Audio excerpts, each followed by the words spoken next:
નમસ્કાર વિદ્યાર્થી મિત્રો, મારી યુટ્યુબ ચેનલ ઇંગ્લિશ વિંગ્લિશમાં આપ સૌનું હાર્દિક સ્વાગત છે. મિત્રો, આજનો જે આ વિડીયો છે એ ધોરણ 7માં જે નવું અંગ્રેજી વિષયમાં પાઠ્યપુસ્તક આવેલું છે એમાં યુનિટ નંબર 10 કે જેનું ટાઇટલ છે લાઈફ સ્કિલ્સ. હવે આ યુનિટમાં તમે જોશો તો ઘણા બધા સેક્શન આપેલા છે. તો આજે આ સેક્શન જે આપેલા છે એમાંથી એક સેક્શન એટલે કે રીડિંગ, એની આપણે ચર્ચા કરીશું. તો ચાલો આપણે જોઈએ મિત્રો કે રીડિંગ સેક્શનમાં તમે શરૂઆતમાં જોશો તો એક સુંદર મજાનું ચિત્ર છે. આ ચિત્ર જોવાથી ખૂબ આનંદ થાય છે. જો આ ચિત્ર કેટલી બધી વસ્તુ સમજાવે છે આપણે નોંધ કરીએ. અહીંયા તમને એક હરુભર્યું ઝાડ દેખાતું હશે અને અહીંયા તમને એક પાન ખરેલા એવું એક વૃક્ષ દેખાય છે. એટલે કે આ ઝાડ છે એ બાળકનું સૂચન કરે છે અને આ ઝાડ છે ને એ વૃદ્ધ વ્યક્તિનું સૂચન કરે છે. કે તમે બંને વસ્તુઓ જોઈ શકો છો કે નાનું બાળક અને વૃદ્ધ વ્યક્તિ આ બંને છે ને એક જ સરખા હોય, એકદમ નિખાલસ, બરાબર છે. અને બંનેને એક જ સરખી વસ્તુની જરૂર પડતી હોય છે, ખાસ કરીને પ્રેમ.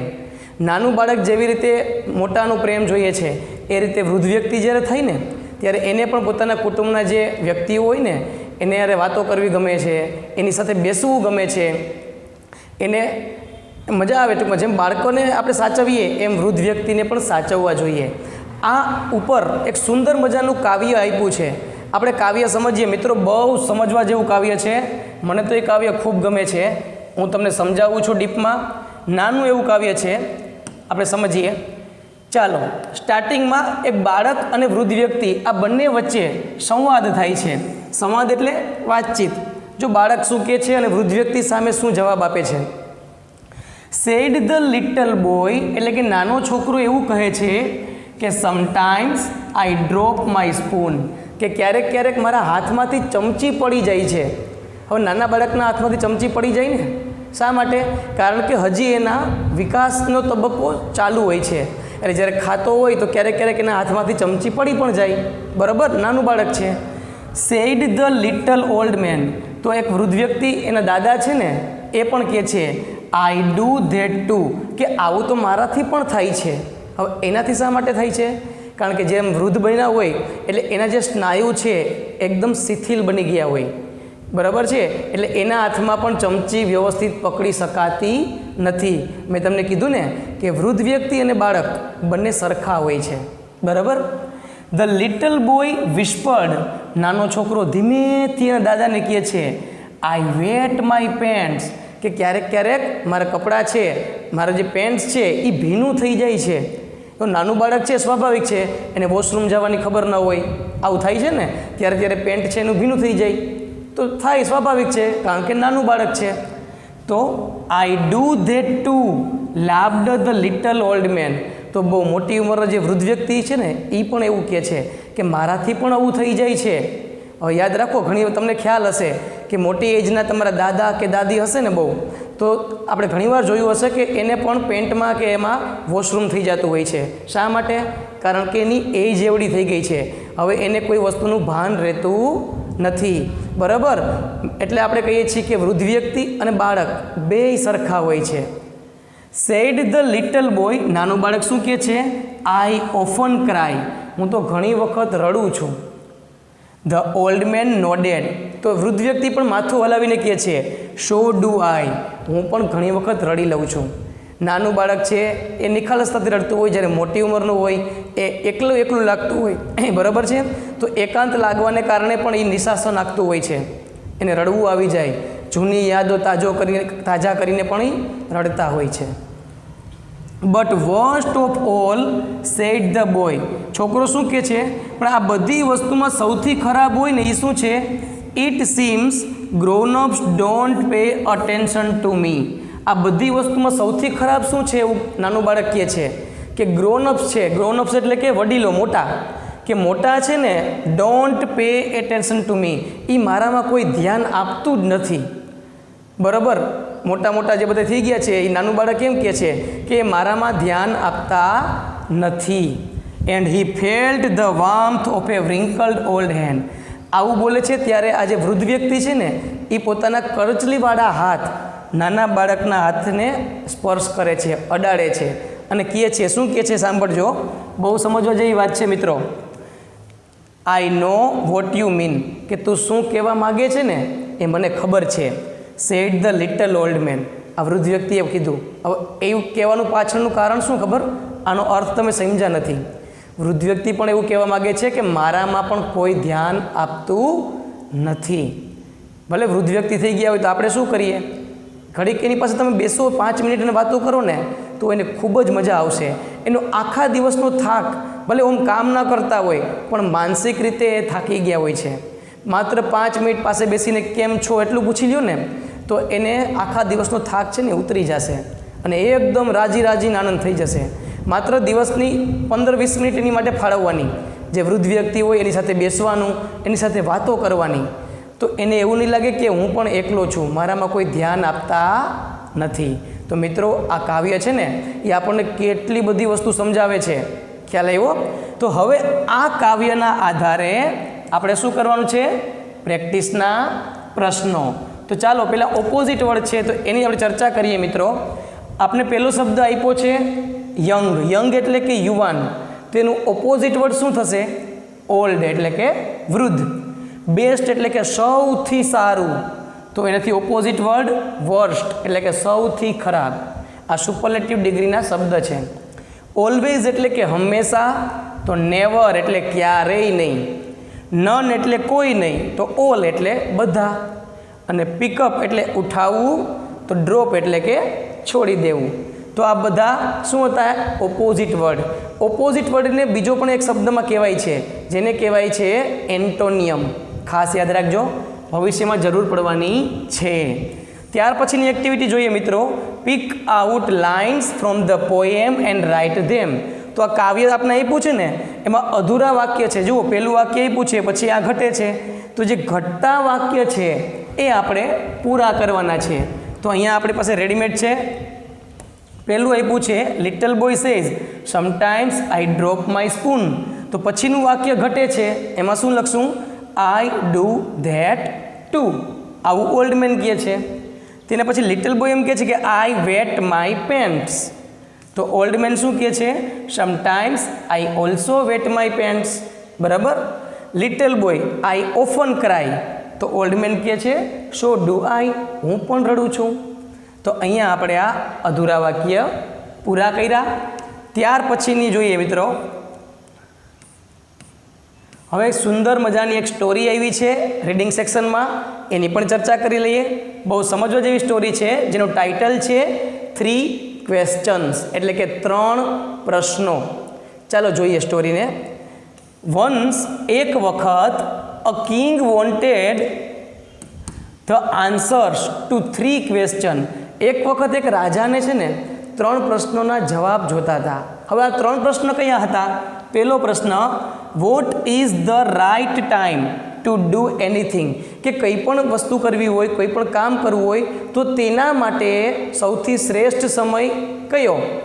બીજો પ્રશ્ન છે, who are the most important people, કે આપણા માટે ખરેખર સૌથી અગત્યના લોકો કોણ છે? આપણા માટે સૌથી મહત્ત્વના લોકો કોણ છે? અને ત્રીજો પ્રશ્ન છે, vote is the most important thing to do, કે સૌથી મહત્ત્વની વસ્તુ કરવા જેવી, સૌથી મહત્ત્વનું કાર્ય કયું છે? બરાબર. તો આ 3 પ્રશ્નના જવાબ રાજાને જોતા હતા. હી થોટ ધેટ, તેણે વિચાર્યું, if he new the answers, કે જો આ 3 પ્રશ્નના જવાબ તે જાણી જાય, he would never fail in life, તો એ જીવનમાં ક્યારેય નિષ્ફળ નહીં જાય. બરાબર છે. મેની લર્નેડ મેન એટલે કે વિદ્વાન વ્યક્તિ, ઘણા બધા વિદ્વાન વ્યક્તિઓ કેમ ટુ હિમ, તેમની પાસે આવ્યા, વિથ ડિફરન્ટ આન્સર્સ, દરેકના જવાબ કેવા હતા? અલગ અલગ. બટ નોન સેટિસ્ફાઈડ હિમ, પણ એક પણ વિદ્વાન વ્યક્તિથી એને સંતોષ થયો નહીં. સો, તેથી he decided to ask a wise hermit. Wise hermit એટલે કોણ ખબર? હર્મિટ એટલે કે કોણ? સાધુ વ્યક્તિ, સંત. એક ખૂબ જ ડાહ્યા એવા હર્મિટ એટલે કે સાધુ, who lived in the forest, કે જે જંગલમાં રહેતા હતા, એને મળવાનું નક્કી કર્યું. એને મળીને કે ચાલો હું એને પ્રશ્ન કરીશ. એ શું જવાબ આપે છે?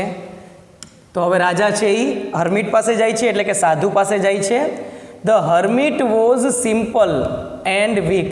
આ જે હર્મિટ હતા એટલે કે સાધુ વ્યક્તિ હતા એ કેવા હતા? સિમ્પલ, સાદા અને એકદમ પાછા શરીરે નબળા. The hermit was digging the ground. આ હર્મિટ શું કરતા હતા?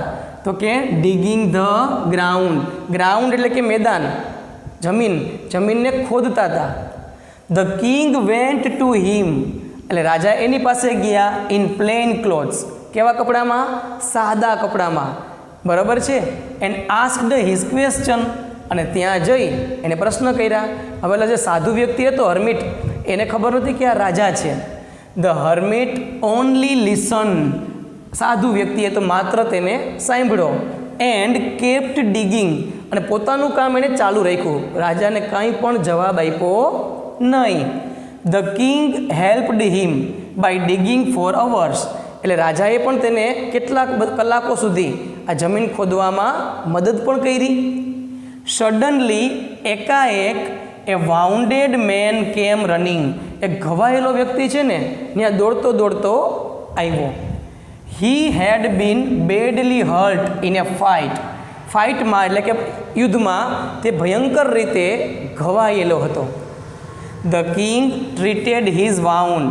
રાજાએ શું કર્યું? એને જે ઘા લાગ્યા હતા એને ટ્રીટ, સારવાર કરી. And saved his life. અને તેનું જીવન બચાવી લીધું. The man later confess that. પછી એ વ્યક્તિએ કન્ફેસ કર્યું એટલે કે સ્વીકાર્યું that he had plan to kill the king. કે તે પોતે રાજાને મારી નાખવા માટેનું આયોજન કર્યું હતું. But now felt grateful to him. પણ હવે એણે રાજાનો આભાર માન્યો. બરાબર છે. The king return to the hermit the next day. બરાબર, બીજા જ દિવસે ફરીવાર રાજા છે એ તેની પાસે આવ્યા. And repeated his question. અને પોતાના પ્રશ્ન ફરીથી પૂછ્યા. The hermit explain. હવે એટલે સાધુ વ્યક્તિએ તેને સમજાવ્યું. જુઓ ત્રણે ત્રણ પ્રશ્નના જવાબ શું આપે છે આપણે જોઈએ. સાધુએ શું સમજાવ્યા તેને?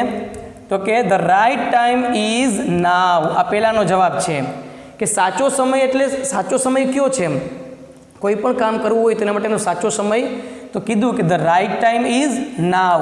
અત્યારે એટલે કે અત્યારનો જે સમય છે ને એ જ હંમેશા સાચો સમય છે. બિકોઝ કારણ it is the only moment we have. કારણ કે વર્તમાન છે ને એ એવો સમય છે જે આપણી પાસે હોય છે. એટલે કે આપણે એમાં જે કંઈ પણ કરવું હોય એ કરી શકીએ છીએ. ભવિષ્યનું કોઈ વસ્તુ નક્કી હોતી નથી એટલે એની ઉપર આપણે કંટ્રોલ હોઈ શકે નહીં. અને ભૂતકાળ છે તો ભૂતકાળ તો વયું ગયું છે, એ કોઈ દી પાછું આવવાનું નથી. એટલે વર્તમાન સમય છે ને એ જ હંમેશા આપણા માટે સૌથી ઉત્તમ સમય છે. તો આ પહેલા પ્રશ્નનો જવાબ થયો. The most important people are those with you at the moment. જો એને કીધું કે સૌથી મહત્ત્વના લોકો આપણા માટે કયા? તો આ સાધુએ શું જવાબ આપ્યો જુઓ. The most important people are those with you. કે આપણી સાથે જ્યારે જે વ્યક્તિ હાજર હોય ને એ આપણા માટે સૌથી મહત્ત્વના વ્યક્તિ છે. એવી પરિસ્થિતિ હોય બરાબર, આપણા માટે મહત્ત્વના વ્યક્તિ, ધારો કે સેનાપતિ હોય, પણ એવી પરિસ્થિતિમાં ક્યારેક મુકાઈ ગયા ત્યારે સેનાપતિ બાજુમાં ન હોય તો એ આપણા માટે શું કામનો? સમજાય છે કે જે સમયે જે વ્યક્તિ તમારી સાથે છે ને એ સૌથી મહત્ત્વનો વ્યક્તિ છે તમારા માટે. બિકોઝ કારણ કે we never know if we will meet them again can not. Again or not, અહીંયા ભૂલ છે લખવામાં, કેન ન આવી શકે. કે આપણને ખબર નથી કે એ વ્યક્તિને આપણે ભવિષ્યમાં મળશું કે નહીં મળીએ. કારણ કે ભવિષ્યનું કોઈ વસ્તુ નિશ્ચિત હોતી નથી. ત્રીજો પ્રશ્ન પૂછો. The most important thing is two do. કે કયું કાર્ય સૌથી મહત્ત્વનું છે? Two do good. એટલે કે હંમેશા સારું કામ કરવું, હંમેશા બીજાનું ભલું કરવું. આ સૌથી મહત્ત્વનું કામ છે.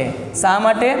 Because that is why we are here. કે આપણે અત્યારે અહીંયા હયાત છીએ ને એ એનું કારણ છે. જો આ સાધુ વ્યક્તિને સમજાવવા માગે છે કે જે વ્યક્તિ રાજાને મારવા માટે આવ્યો હતો, હવે રાજા જો એ વ્યક્તિ અહીંયા રોકાણો જ ના હોત સાધુ પાસે તો કદાચ રાજા મૃત્યુ પણ પામ્યો હોત. રાજાએ શું કર્યું? એ ઘાયલ થયા વ્યક્તિને નવું જીવનદાન આપ્યું ને. એટલે એણે કેવું કામ કર્યું? સારું કામ કર્યું. તો સારું કામ કરવું છે ને એટલા માટે એ રાજા જીવિત હતો. બરાબર છે, નહીંતર ક્યારેક મૃત્યુ પણ પામ્યો હોત, ઓલા વ્યક્તિના હાથે મરી પણ ગયો હોત. એટલે હંમેશા સારું કામ કરવું. ચાલો અહીંયા સ્ટોરી પૂરી થઈ છે. ધ કિંગ અન્ડરસ્ટુડ, રાજા ત્રણ પ્રશ્નના જવાબ સમજી ગયા. ધ આન્સર્સ વેર સિમ્પલ, આ જવાબ બધા કેવા હતા? સિમ્પલ હતા, સરળ હતા. બટ ફૂલ ઓફ વિઝડમ, પરંતુ ડહાપણથી ભરેલા હતા. The king found peace by following 3 wise answers, કે આ ત્રણ પ્રશ્નના જવાબને ફોલો કરીને એને અનુસરીને રાજા છે એકદમ એને શું મળ્યું? શાંતિ મળી. બરાબર. તો આ હતી સુંદર મજાની સ્ટોરી. હવે આપણે આ સ્ટોરીને આધારે પ્રેક્ટિસના પ્રશ્ન પણ સોલ્વ કરવા પડશે. તો ચાલો આપણે 1 બાય 1 એક પછી એક એક્ટિવિટી જોતા જઈએ. તો સૌથી પહેલાં આપ્યું છે રિપ્લેસ ધ અંડરલાઇન વર્ડ્સ. હવે લીટી કરેલ શબ્દ છે એની જગ્યાએ આપણે ઉપરથી શબ્દ લખવાના છે with appropriate words from the brackets and rewrite the sentence. આ શબ્દ બદલાવી નવો શબ્દ મૂકી અને વાક્ય ફરીથી લખવાનું છે. જેમ કે અહીંયા આપણને પ્લેન નીચે અંદર આપ્યું છે, તો પ્લેનનું સિમિલર થશે સિમ્પલ. તો ચાલો મિત્રો આપણે આ એક્ટિવિટી જોઈએ. તો જો અહીં ધ્યાન આપજો. પહેલું વાક્ય આપ્યું છે the child gave a plane answer in class. તો પ્લેનની જગ્યાએ આપણે શબ્દ કયો મૂકવાનો છે અહીંયા? તો તમને ખ્યાલ આવશે કે પ્લેનની જગ્યાએ સિમ્પલ શબ્દ આવશે. The child gave a simple answer in class. After getting help the old man felt very thankful. Thankful એટલે કે આભારી. તો after getting help the old man felt very grateful. તો થેન્કફુલ અને ગ્રેટફુલ બે સમાનાર્થી શબ્દ થયા. ત્રીજું જોઈએ the teacher's words were full of knowledge. Knowledge એટલે કે જ્ઞાન, જેને કહેવાય ડહાપણ. The teacher's words were full of wisdom. તો અહીંયા નોલેજની જગ્યાએ કયો શબ્દ આવશે?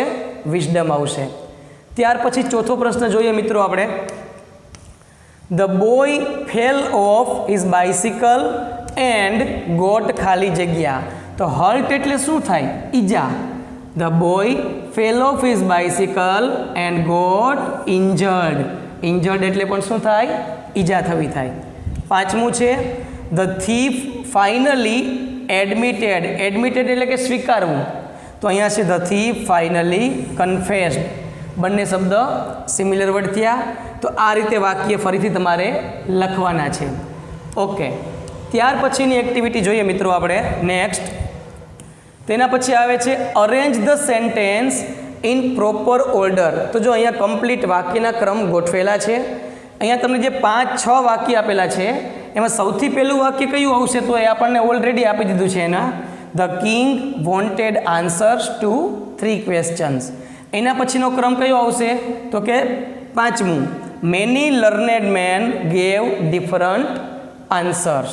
ત્યાર પછી ત્રીજું વાક્ય આ આવશે 6થું the king went to the hermit dressed as a simple man. ત્યાર પછી ચોથું વાક્ય છે એ ચોથું જ આવશે. The king helped the hermit by digging the ground. ત્યાર પછી પેલું છે એ 5મું વાક્ય આવશે. અ વાઉન્ડેડ man arrived and the king treated him. અને લાસ્ટ આવશે the hermit finally answered the king's questions. થઈ ગયા કમ્પ્લીટ. તો આ રીતે 6 વાક્યને ક્રમમાં ગોઠવવાના હતા. ત્યાર પછી મિત્રો જોઈએ આપણે આન્સર ધ ક્વેશ્ચન્સ એટલે કે પ્રશ્નોના જવાબ. તો ચાલો આપણે ક્રમશઃ પ્રશ્નના જવાબ આપણે સોલ્વ કરીએ. તો પહેલો પ્રશ્ન છે એમાં વાય ડીડ ધ કિંગ ડિસગાઇઝ. ડિસગાઇઝ એટલે વેશ પલટો કરવો. બરાબર. Himself in A plane clothes. શા માટે રાજા છે એ સાદા કપડાં પહેરી અને પોતાનો વેશ પલટો કર્યો? તો જવાબ આવશે બીકોઝ, કારણ કે ધ વાઇઝ હર્મિટ એટલે કે ડાહ્યા જે સાધુ હતા વોઝ સિમ્પલ એન્ડ વીક. એ પોતે પણ એકદમ સિમ્પલ હતા, સાદા હતા. And he only met simple and common people. બરાબર. અને એ માત્ર ને માત્ર કેવા લોકોને મળતા? તો કે સાદા સીધા વ્યક્તિ હોય અને જે સામાન્ય વ્યક્તિ હોય એને જ એ મળતા. એટલે અહીંયા જવાબ થઈ ગયો. બીજો પ્રશ્ન છે what made the wounded man change his mind about the king. કઈ બાબત છે બરાબર રાજા વિશે જે વાઉન્ડેડ મેન હતો, ઘવાયેલો માણસ, એનું માઇન્ડ છે એ કઈ રીતે ચેન્જ થયું રાજા પ્રત્યે? કારણ કે રાજાએ એની સેવા કરી હતી ને, એનો બચાવ્યો હતો. The king kindly treated his wound, કે રાજાએ નમ્રતાપૂર્વક એને જે ઘવાયેલો ભાગ હતો એની ટ્રીટ કરી, સારવાર કરી. સેવ્ડ હિઝ લાઈફ, એનું જીવન બચાવ્યું, and took care of him with complete dedication, અને પૂરેપૂરી સમર્પણની ભાવનાથી એની સારવાર કરી. બરાબર છે.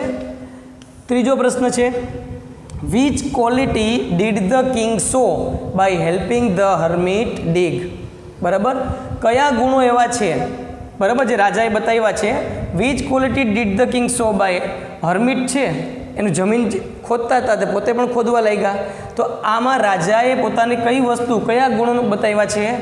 The king showed the noble qualities, ઉમદા ગુણો, ઓફ હ્યુમિલિટી એટલે કે માનવતા, હેલ્પફુલનેસ એટલે કે મદદ, એમ્પથી એટલે કે સહાનુભૂતિ, એન્ડ કાઇન્ડનેસ અને દયા. આ બધા ગુણનું તેણે નિર્દેશ કર્યો. ત્યાર પછી છે ચોથો પ્રશ્ન, what did the hermit value most, power, riches or doing good. શું કહે છે? સૌથી વધારે કિંમત હર્મિટે કોની કરી? પાવર એટલે કે સત્તાની, રિચીસ પૈસાદારની, કે પછી સારું કાર્ય કરવાની? તો જવાબ આવશે the hermit valued doing good, કે હર્મિટે સારા કામ કરવાને વધારે કિંમત આપી છે. To others the most as, કારણ કે that is the primary purpose of our life, કારણ કે આ વસ્તુ આપણા જીવનનો છે ને મુખ્ય ધ્યેય છે. અને પાંચમો પ્રશ્ન જોઈએ, which quality made the hermit's answers important. કયા ગુણ જે છે એ હર્મિટના જે જવાબ છે ને એને મહત્ત્વ બતાવે છે? તો કે હિઝ પ્રેક્ટિકલ વિઝડમ એટલે કે તેનામાં રહેલું ડહાપણ, સ્પિરિચ્યુઅલ ઇન્સાઇટ એટલે કે આધ્યાત્મિક દ્રષ્ટિ, and deep understanding of life અને જીવનની ઊંડાઈપૂર્વકની સમજણ, મેડ હિઝ આન્સર્સ ઇમ્પોર્ટન્ટ. આ બધા વસ્તુએ એના જવાબને મહત્ત્વ આપ્યું. ત્યાર પછીનો પ્રશ્ન જોઈએ મિત્રો, એક્ટિવિટી ડી એટલે કે સ્ટડી ધ ઇમેજ. અહીંયા તમને એક ઇમેજ આપી છે, જુઓ, એન્ડ આન્સર ધ ક્વેશ્ચન. તો ઇમેજની આપણે પહેલાં ચર્ચા કરી લઈએ. ધ 4 C's, 4 C કયા છે? ઓફ 21st સેન્ચુરી સ્કિલ, કે 21મી સદીમાં 4 C છે ને એ સ્કિલ જોવા જેવા છે. એક તો ક્રિટિકલ થિંકિંગ, બીજું છે ક્રિટિકલ થિંકિંગ એટલે શું? તો કે ફાઇન્ડિંગ સોલ્યુશન્સ ટુ પ્રોબ્લેમ એટલે કે સમસ્યાનું સોલ્યુશન શોધવું. બીજું છે ક્રિએટિવિટી, સર્જનાત્મકતા જેને કહેવામાં આવે છે. થિંકિંગ આઉટસાઇડ ધ બોક્સ એટલે કે બહાર જઈને પણ વિચાર કરવો, એટલે કે દૂર દૂર સુધી વિચારવું. કોલોબરેશન એટલે કે વર્કિંગ વિથ અધર્સ, એકબીજા સાથે મળીને કામ કરવું જેને કહેવાય છે કોલોબરેશન. અને કોમ્યુનિકેશન, કન્વેઇંગ આઈડિયાઝ એટલે કે વિચારોની આપ-લે કરવી. બરાબર, તો આ 4 C છે, એને આધારે આપણે પ્રશ્નના જવાબ આપવાના છે. તો ચાલો આપણે એની પણ ચર્ચા કરીએ ક્રમશઃ. તો પહેલું આપ્યું છે મિત્રો, વોટ આર ધ 4 C's ઓફ 21st સેન્ચુરી સ્કિલ. 21મી સદીની જે સ્કિલ્સ છે એમાં કયા 4 Cની વાત કરવામાં આવી છે? તો કે પહેલું ક્રિટિકલ થિંકિંગ, બીજું ક્રિએટિવિટી, ત્રીજું કોલોબરેશન, એન્ડ ચોથું છે કોમ્યુનિકેશન. બીજો પ્રશ્ન છે, which skill is not there in the image. ઇમેજમાં કઈ સ્કીમ આપેલી નથી? તમને જે ઓપ્શન આપ્યા છે ને એમાં જુઓ, તો એમાં ઓપ્શન સી જે છે ક્યુરિયોસિટી, એ 4 Cમાં આપેલા નથી. ક્યુરિયોસિટીનો અર્થ શું થાય ખબર છે મિત્રો? આતુરતા. બરાબર. ત્રીજું છે, you visit A bank with your parents to open an account. તમે તમારા માતા પિતા સાથે બેંકમાં એકાઉન્ટ ખોલવા માટે જાઓ છો. The person at the counter, counter ઉપર બેઠેલો જે વ્યક્તિ છે, એક્સપ્લેન્સ એવરીથિંગ ક્લિયરલી, તે તમને દરેક વસ્તુ સ્પષ્ટ સમજાવે છે. Which skill is being used here. તો અહીંયા કઈ સ્કિલની વાત કરવામાં આવી છે? તો જવાબ આવે છે કોમ્યુનિકેશન. કારણ કે તમે ત્યાં જશો એટલે માહિતીનું આપ-લે કરશો કે નહીં, વાતચીત કરશો, તો એને કહેવાય છે કોમ્યુનિકેશન. હવે એનું કારણ આપણે બતાવીએ છીએ કે since the counter person is successfully conveying details and ideas clearly. કારણ કે કાઉન્ટર ઉપર બેઠેલો જે વ્યક્તિ છે ને એ સફળતાપૂર્વક તમને સ્પષ્ટપણે બધી વસ્તુઓ, બધા વિચારો તમને સમજાવે છે, તો એને કહેવાય છે કોમ્યુનિકેશન સ્કિલ. ત્યાર પછી ચોથો પ્રશ્ન છે, what does critical thinking mean in the context of 21st century skill. કે 21મી સદી જે સ્કિલ જે છે બધી, એમાં સૌથી ક્રિટિકલ થિંકિંગ એનો અર્થ શું થાય? તો જવાબ છે it means analysing a situation, કે પરિસ્થિતિનું એનાલાઇઝ કરવું, બરાબર, પૃથ્થકરણ કરવું. And finding solutions to complex problems efficiently. Efficiently એટલે કે અસરકારકતાપૂર્વક, અને અસરકારકતાપૂર્વક સમસ્યાનું કોમ્પ્લેક્સ પ્રોબ્લેમ કીધું છે, ગૂંચવણભર્યા સમસ્યાનું શું કરવું? સોલ્યુશન શોધવું. એનો અર્થ થાય ક્રિટિકલ થિંકિંગ. 5મો પ્રશ્ન આપ્યો છે આપને કે your father boat new shoes for him. તમારા પિતાજી તમારા માટે નવા શૂઝ લાવ્યા છે.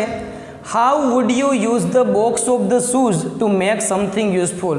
તો તમે એ શૂઝનું જે બોક્સ છે ને એનો તમે કેવી રીતે ઉપયોગ કરશો કે જે કંઈક ક્રિએટિવ હોય, યુઝફુલ હોય?